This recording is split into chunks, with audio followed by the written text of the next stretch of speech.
Hello. కానమోకు కథావచనం మోహనవచనం పరిజ్ఞాన హితభాండం నిత్య చదువరి శ్రోతలకు ఆహ్వానం. నమస్కారం. చదవదగునెవరు రాసిన తదుపరి చదివిన వెంటనే మరువక పలువురికి వినిపింపబూనిన అది ఏ పరిజ్ఞాన హితభాండమవు మహిళ మోహనవచనమై విరాజిల్లు.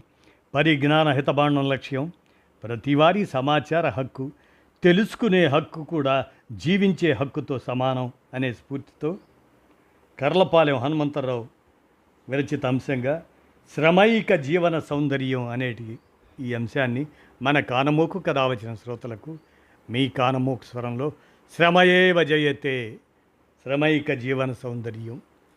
శ్రమను జీవన సౌందర్యంగా అభివర్ణిస్తారు భారతీయులు.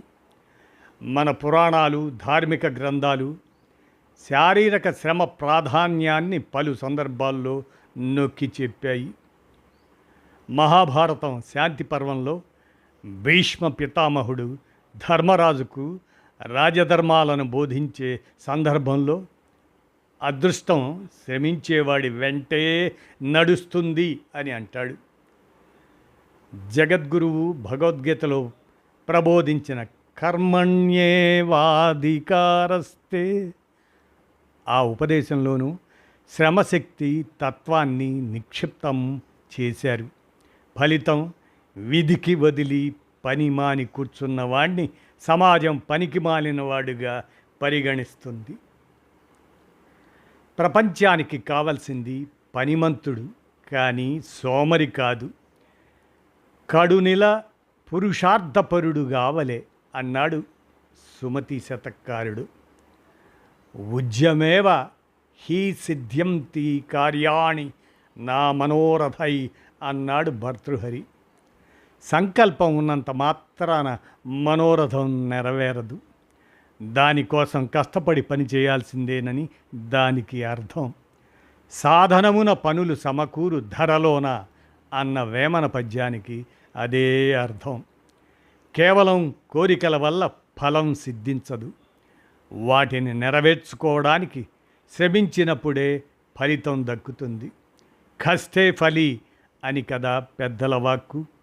నిద్రిస్తున్న సింహం నోట్లోకి జంతువులు తమంతట తామే వచ్చి పడవు కదా. శరీర యాత్రాపిచతే న ప్రసిద్ధ్యధ్యే కర్మణః.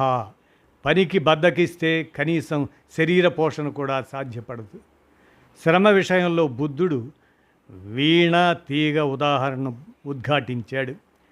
తీగ మరీ వదులుగా ఉంటే సంగీతం రాదు. తీగ మరీ బిగుతుగా ఉంటే తెగిపోతుంది. ఆశించిన ఫలితం అందాలంటే ఏ మోతాదులో శ్రమించాలో బుద్ధుడి అష్టాంగ మార్గాల్లోని సమ్యక్ వ్యాయామం వివరిస్తుంది. కాయకవే కైలాస అని కన్నడ బసవన్న సెలవిస్తాడు. కర్మను పూజతో పోల్చాడు వివేకానందుడు. ఆధ్యాత్మిక ఉద్ధరణకే కాదు, జీవితంలో ఏదైనా సాధించాలి అన్నా కూడా సోమరితనానికి దూరంగా ఉండాలి.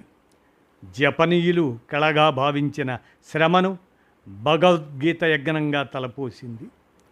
కర్మను ఒక యోగంగా బోధించింది.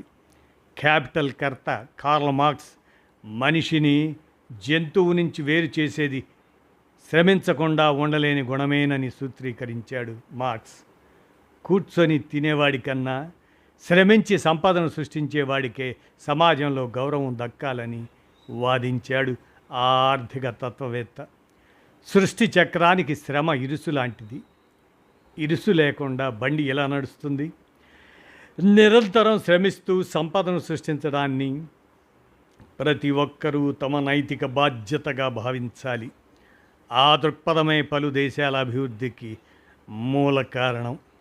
వివేకానందుడు పిలిపించినట్లు సృష్టి చక్రం నిర్నిరోధంగా పరిభ్రమించాలంటే మనిషి లక్ష్యం సిద్ధించేంతవరకు విశ్రమించకూడదు. తన బరువు కన్నా 10 రెట్లు ఎక్కువ బరువును మోస్తూ నిరంతరం శ్రమిస్తుంది చీమ. ఆ చిరుప్రాణి నుంచి మనిషి నేర్చుకోవలసిన పాఠం నిరంతర కృషి అంటూ కర్లపాలెం హనుమంతరావు అందజేసిన శ్రమైక జీవన సౌందర్యం వెనుక ఉన్నటువంటి ఈ తాత్వికతను మన కానమూకు కథావచనం శ్రోతలకు అవగాహన నిమిత్తం వినిపించాను. విన్నారుగా, ధన్యవాదాలు.